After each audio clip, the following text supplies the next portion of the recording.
Mereka bilang mereka pemberani. Hei, kamu dan keluargamu ketika 1926 rakyat Banten perang, kamu dan keluargamu ada di mana?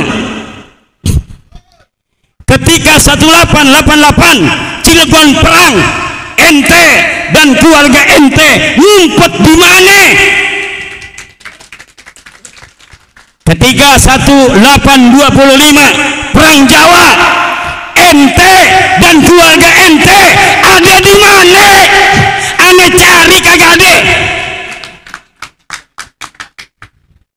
Ketika Banten dan POC 1750 perang, acak-acakan kunciran, hangus rata itu Karawaci, Caringin hancur lebur. Kita ingin mengusir para penjajah di bumi Banten dan DKI Jakarta. Kita perang, leluhur kita mati, ente sama keluarga ente ada di mana?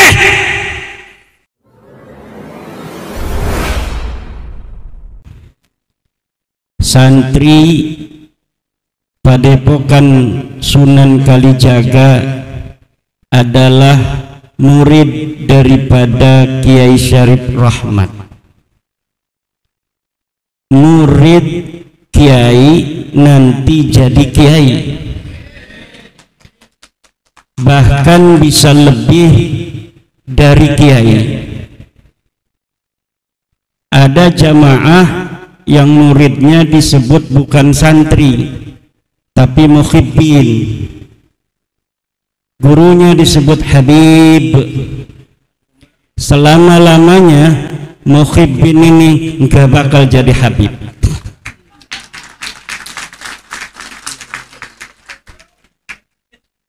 Biasanya kalau ada santri gurunya mendengar santrinya jadi kiai, gurunya senang dan bahagia, betul. Tapi kalau ada Habib punya murid mukhibbin, dia dengar mukhibbinnya sekarang udah jadi Habib, kira-kira senang apa enggak dia? Itu bisa dipersekusi, saudara, betul enggak? Makanya Rasulullah memanggil murid-muridnya ashab. Imam Syafi'i memanggil murid-muridnya ashab.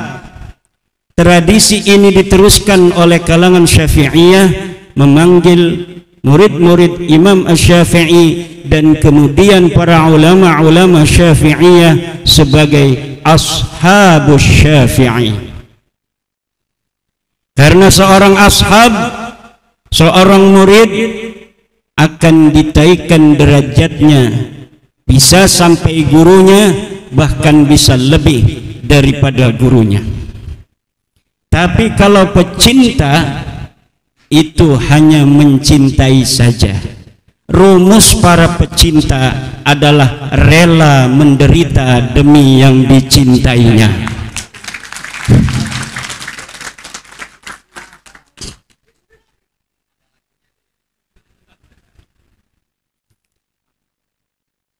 Yang dicintai dan yang mencintai,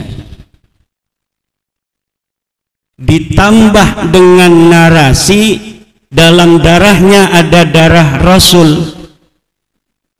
Sudah mencintai ini adalah pembutaan, kemudian di dalamnya ada darah Rasul, makin membutakan.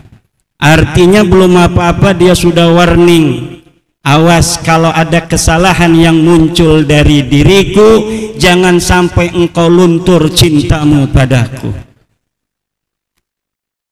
Engkau boleh membenci maksiatnya, tapi engkau tidak boleh membenci orang yang bermaksiatnya ini, karena di dalam darahku ada darah Rasulullah Muhammad sallallahu alaihi wa alihi wasallam. Ajaran ini bukan ajaran Islam.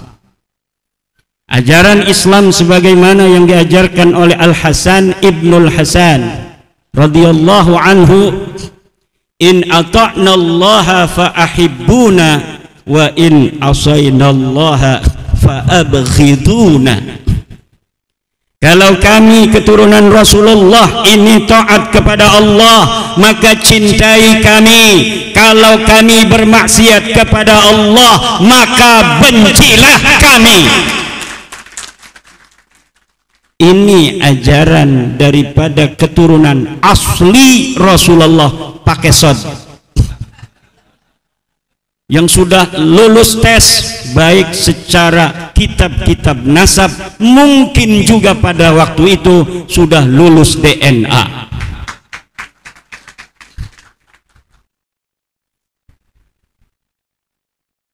Bahkan di dalam ajaran Al-Quran, orang-orang yang menisbatkan dirinya kepada Rasulullah, apabila dia berbuat maksiat, maka maksiatnya itu yudha'af lahal adzabu dhi'fain, akan ditikelkan, akan dilipatkan kesalahannya itu, dianggap akan diberikan 2 kali siksa. Kalau orang-orang yang tidak ada kaitan dengan Rasulullah bermaksiat 1, maka dia akan mendapatkan dosa 1. Kalau orang-orang yang menisbatkan diri kepada Rasulullah bermaksiat, maka dosanya 2. Sunan Kalijaga yang kita cintai adalah merupakan salah seorang daripada Wali Songo. Wali Songo adalah penyebar agama Islam di tanah Jawa dan Indonesia. Kenapa Anda tepuk tangannya ragu-ragu? Apakah Anda selama ini mendapat kabar bahwa yang menyebarkan Islam di Indonesia bukan Wali Songo? Atau Anda sering mendengarkan dari YouTube bahwa yang mencetak para kiai-kiai di Indonesia ini adalah orang yang dia datang belakangan, dia mencetak kiai, kiainya udah ada duluan sebelum dia.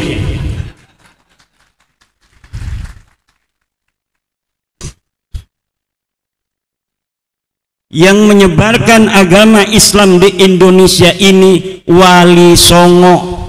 Yang mencetak kiai-kiai di Indonesia ini Wali Songo. Sanadan muttasilan minna ilaihim radhiyallahu ta'ala anhum. Saya contoh, ini ada enggak kesambungan daripada silsilah ilmu kepada Wali Songo? Saya belajar pada Syekh Astari Cakung, beliau belajar kepada Syekh Ishaq Cakung, beliau belajar kepada Syekh Rafi'uddin Cakung, beliau belajar kepada Syekh Alim, beliau belajar kepada Syekh Abdullah, beliau belajar kepada Syekh Ibrahim, beliau belajar kepada Syekh Hasan Al-Basri, beliau belajar kepada Syekh Mahmud, beliau belajar kepada Tubagus Saleh, beliau belajar kepada Sultan Abdul Mafakhir Mahmud Abdul Qadir, beliau belajar kepada Syekh Rana Manggala, beliau belajar kepada Maulana Yusuf, beliau belajar kepada Sultan Hasanuddin, beliau belajar kepada Sunan Gunung Jati Syarif Hidayatullah, beliau belajar kepada Sunan Ampel radhiyallahu ta'ala anhum.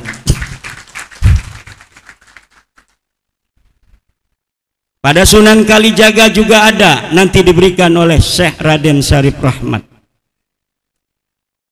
Ilmu apa saja? Ilmu fikih ada sanadnya, ilmu tauhid ada sanadnya, sampai nyandung ada sanadnya. Barang siapa yang berani-berani nyandung tanpa sanad, maka roja'a min haitsu jaa'a.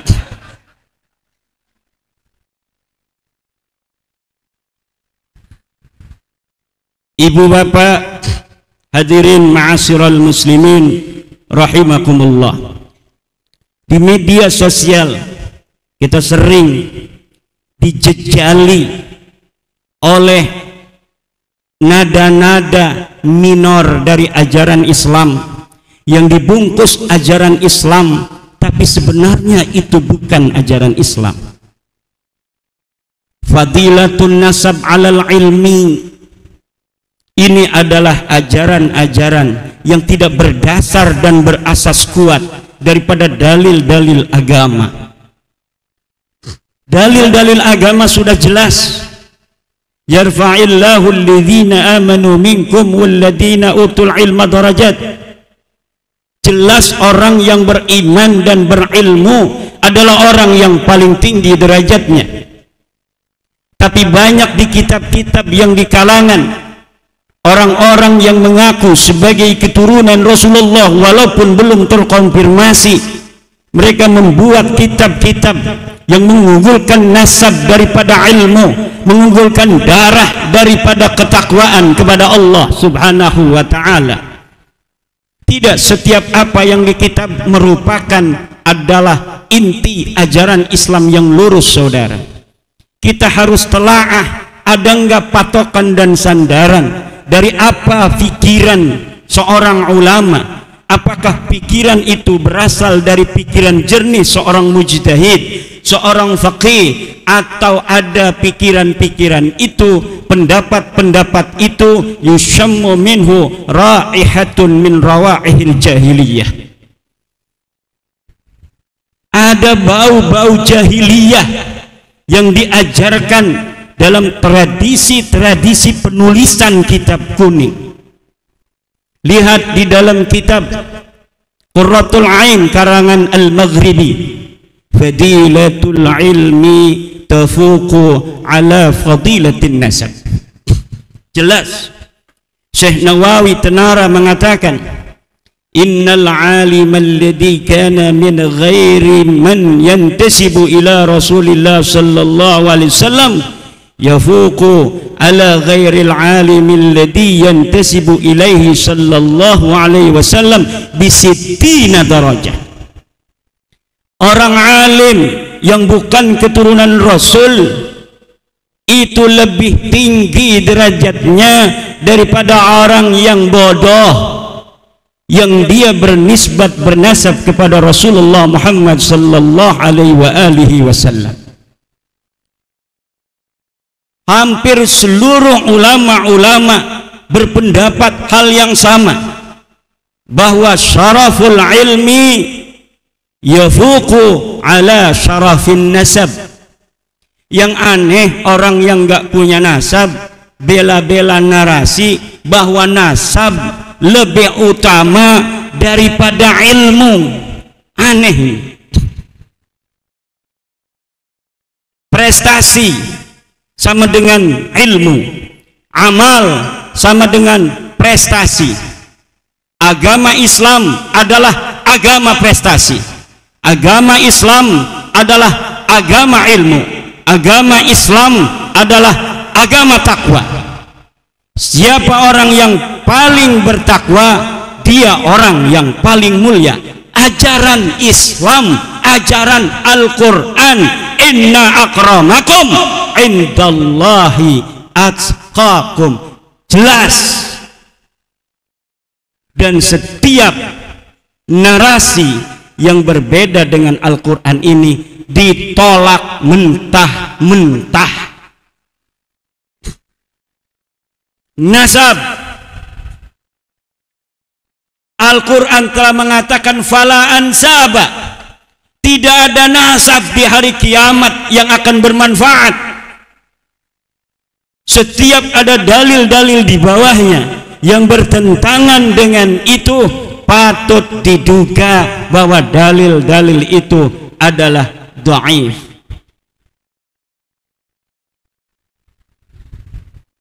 Dan ini yang harus dikembangkan di tengah-tengah bangsa Indonesia ini. Bangsa yang telah kita sepakati bersama untuk kita hidup dari suku Sunda, Betawi, Jawa, Sasak, Batak, Madura, Kalimantan yang pakai Dayak gitu namanya, Papua, semuanya kita saudara. Dan ternyata setelah hasil tes DNA dari orang-orang Papua, orang-orang NTT, orang-orang Sunda, orang-orang Jawa dan Dayak, walaupun dari sisi kulit berbeda saudara, tes DNA-nya dinyatakan dari satu leluhur yang sama. Maka kecintaan kita orang-orang Sunda kepada orang Papua sebagaimana kita mencintai orang-orang Sunda lainnya, karena orang Papua dan orang Sunda adalah satu, yaitu bangsa Indonesia, dan ternyata tes DNA-nya sama dengan kita. Kelihatannya orang Dayak dengan kita berbeda. Lihat hasil tes DNA yang telah dikeluarkan oleh badan yang menanganinya, dan kita bisa akses di internet bahwa orang Dayak, orang Papua, orang Maluku, orang Sunda, orang Jawa dan orang Batak, nilai hasil tes DNA-nya sama dari leluhur yang tidak berbeda. Dan ini yang harus kita jadikan sebuah perekat. Kita boleh berbeda dalam agama, kita boleh berbeda dari sisi bahasa, kita boleh berbeda dari sisi kebiasaan, tradisi kemasyarakatan, tapi kita diikat oleh nilai-nilai keindonesiaan yang sama. Kita harus bersatu, berdaulat, adil dan makmur. Merdeka, bersatu, berdaulat, adil dan apa dulu yang disebutkan oleh the founding father? Merdeka dulu, habis merdeka baru bersatu. Setelah merdeka bersatu baru berdaulat, adil dan makmur. Buat apa kita adil dan makmur kalau tidak berdaulat? Dulu di Kresek, di kampung saya, kata nenek-nenek, zaman sekarang sama zaman Belanda, kalau lihat dari sisi pertanian mending zaman Belanda. Irigasi pada jalan semua zaman Belanda. Zaman sekarang irigasi dibiarin gak ada airnya. Tapi bukan itu yang membuat kita bangga, yaitu bahwa kita tidak berada di bawah kekuasaan orang asing. Beras di masa zaman Belanda, Karawang, dengan zaman sekarang penghasilannya lebih besar zaman Belanda, saudara-saudara. Tapi kita waktu itu adil dan makmur, subur, banyak kekayaan, tapi kita terjajah. Kita tidak punya kebanggaan, kita tidak punya rasa kemuliaan. Kenapa? Karena yang jadi pemimpin dilihat bukan seperti warna kulit kita, DNA-nya berbeda. Dia orang Eropa, kita orang Indonesia. Agamanya juga berbeda, tradisinya juga berbeda.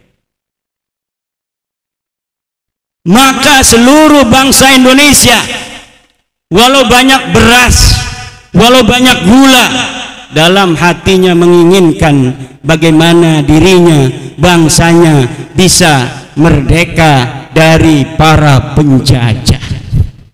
Walau mereka tidak berdaya, muncul para pahlawan-pahlawan yang berdaya. Muncullah Pangeran Diponegoro, muncullah Imam Bonjol, muncullah Kiai Haji Zainal Mustafa dari Tasikmalaya, muncullah Kiai Haji Asnawi dari Caringin.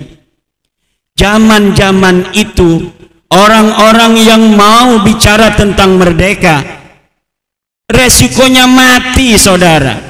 Maka keberanian itu sebenarnya bisa ditunjukkan dalam keadaan-keadaan seperti itu. Pemberani yang sejati adalah orang-orang yang berani pada masa-masa perang. Pemberani itu dia yang megangin pedang, di tengah medan perang, bukan dia yang megangin mic di atas mobil komando pada masa damai.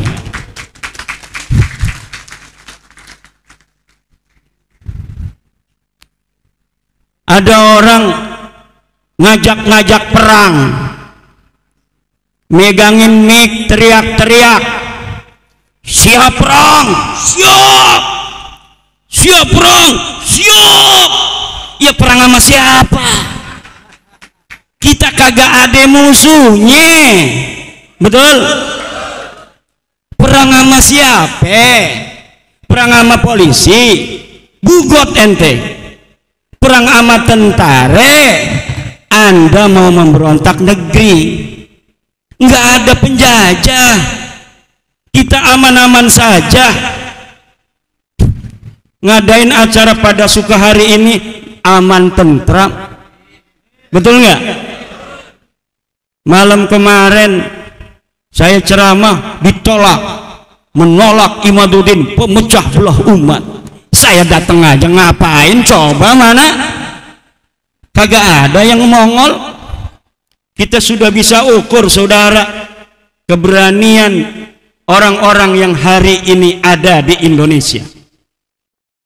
Orang-orang yang hari ini ada di Indonesia, yang berani siapa? Yang berani adalah mereka, orang-orang Indonesia yang leluhur mereka ada di Surabaya pada tanggal 10 November 1945.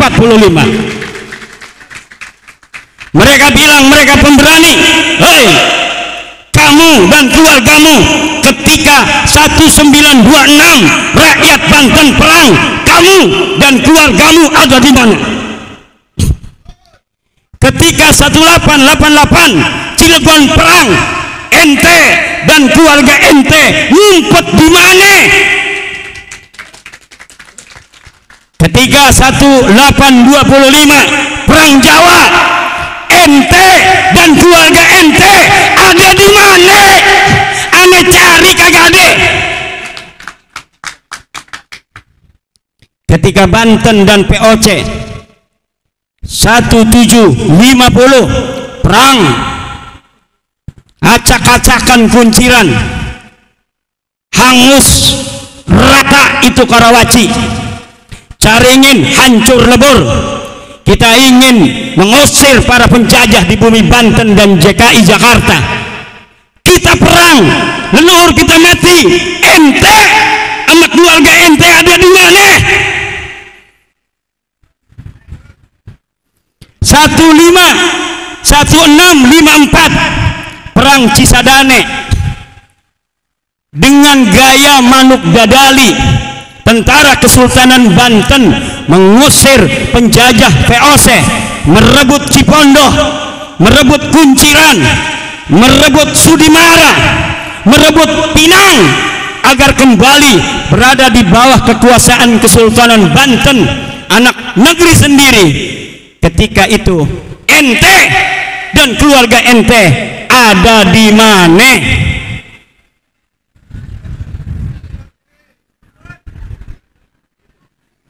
Ketika Sunan Ampel datang ke Banten pengen ngajarin Islam di orang-orang Banten, kemudian Sunan Ampel kagak diterima orang-orang Banten.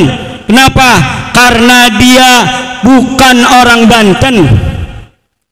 Sunan Gunung Jati ngejar Sunan Ampel, pengen berguru kepada Sunan Ampel di atas gunung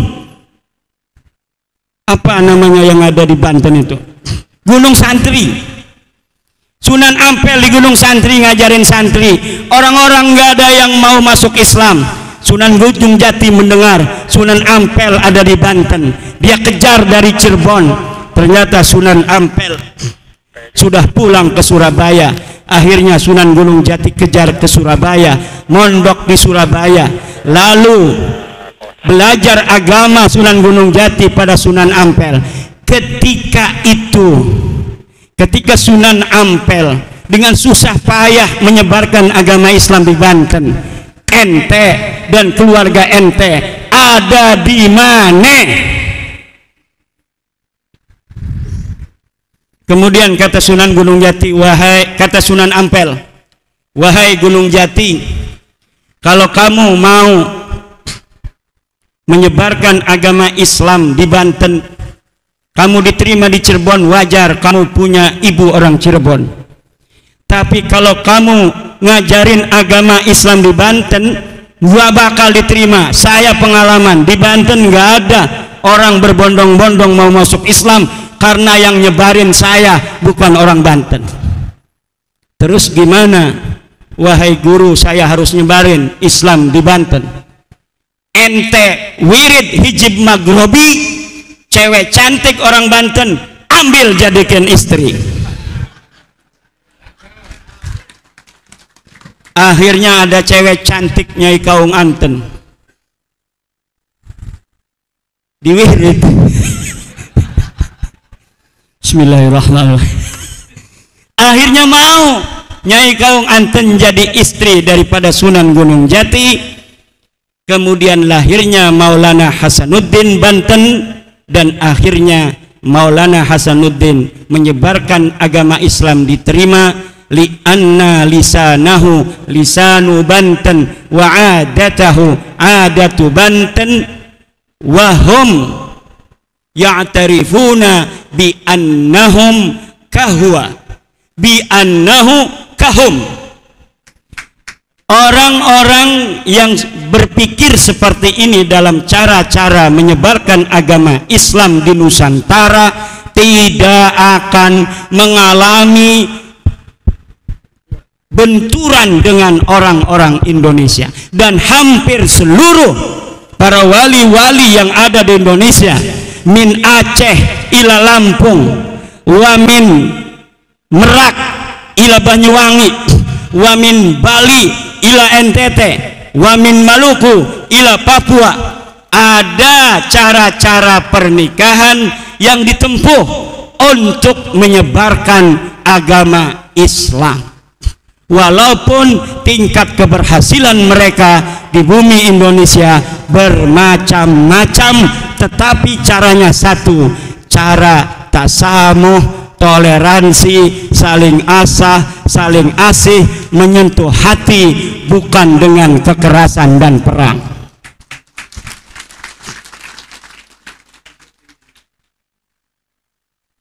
Ini ada orang yang kekerasan, memperlihatkan keberanian di tengah-tengah keheningan. Orang lagi damai, dia, saya paling berani, kita siap perang, takbir, Allahu Akbar. Kata polisi, saya juga Allahu Akbar. Mau perang dengan saya, ini Allahu Akbar, itu Allahu Akbar, samiallahu liman hamidah. Giliran zaman perang kagak ada di sejarah, gimana urusannya? Kita baca-baca, ini ada kagak yang mati di medan perang? Ada enggak nih dari suhada-suhada 10 November? Kagak ada. Ada enggak di 1888 perang Cilegon? Kagak ada. Yang ada fatwa bahwa yang berontak pada orang kafir Belanda itu adalah orang yang melawan ajaran agama. Na'udzu.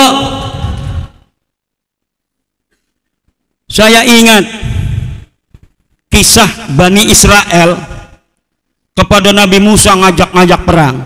Nabi Musa, ayo kita perang, kita kalahkan orang-orang Palestina, takbir, Allahu Akbar. Giliran datang kewajiban perang kepada Nabi Musa, diumumkan pada Nabi Musa, wahai Bani Israel, betul seperti yang kalian inginkan, sekarang sudah datang perintah berjihad melawan orang-orang yang memusuhi kita Bani Israel. Besok kita akan perang. Siap. Diem aja. Itu yang takbir-takbir kemarin kagak ada yang mongol. Yang ada apa yang mereka katakan, fadhhab anta wa rabbuka faqatila inna huna qa'idun. Hai Musa, kamu aja yang pergi sama Tuhanmu. Peranglah kamu dengan Tuhanmu. Kami di sini duduk enak-enakan. Itu orang Bani Israel, orang Yahudi. watak Yahudi itu Ki Mujib begitu.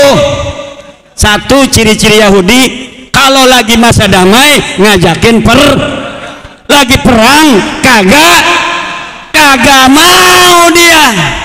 Ngapain gua, katanya, mati nanti. Paling takut orang Yahudi pada kematian, saudara. Orang Yahudi paling takut itu ciri Yahudi pertama tuh. Penakut tapi sok berani di masa-masa damai. Kalau masa perang datang, ngumpet di bawah rok istrinya. Buktinya mana? Buktinya kagak ada satupun keluarga mereka masuk dalam syuhada Indonesia.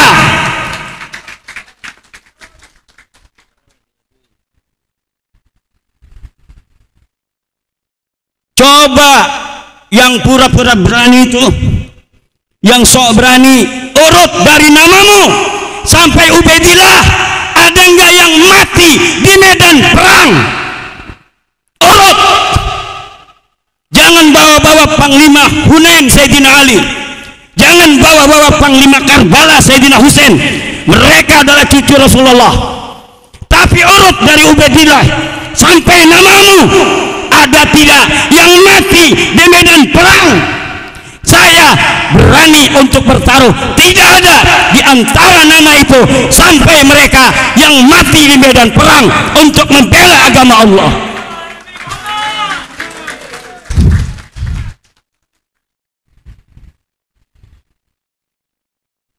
Ini ada penyanyi dari Solo, reinkarnasi ini. Yang kedua, adat-adat orang Yahudi itu tafakhur bil ansab. Apa? Tafakhur, membangga-banggakan nasab. Ini adalah kelakuan orang-orang Yahudi. Mereka menganggap dirinya asy-sya'bul mukhtar, suku bangsa yang terpilih. Inna nadhi'ab wa ghairuna qati'un minal ghanam.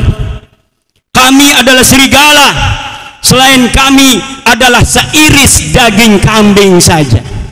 Bukan kambing, seiris daging kambing.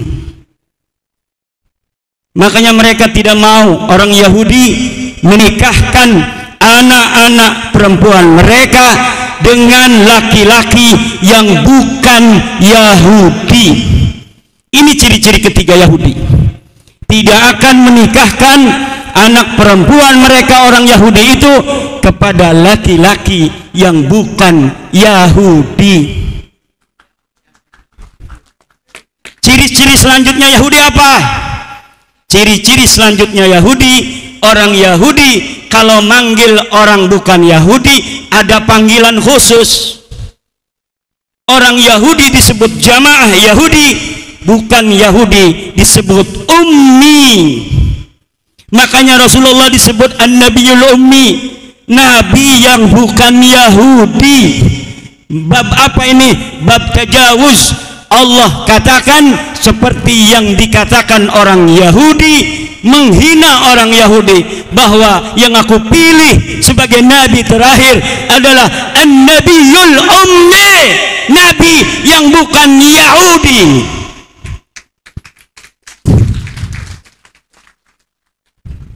Ada orang-orang yang memanggil selain keluarganya dengan sebutan khusus, dicurigai ada gen-gen Yahudi di sana.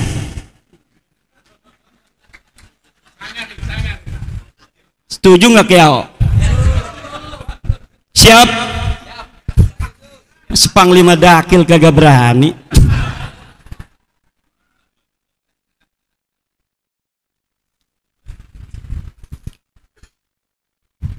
Marilah saudara-saudara, para santri-santri pada suka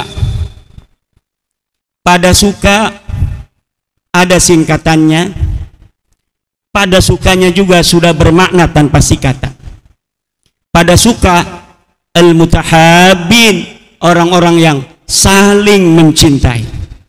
Bukan hanya orang yang mengemis cinta kasih, tapi orang yang siap mencintai dan siap dicintai.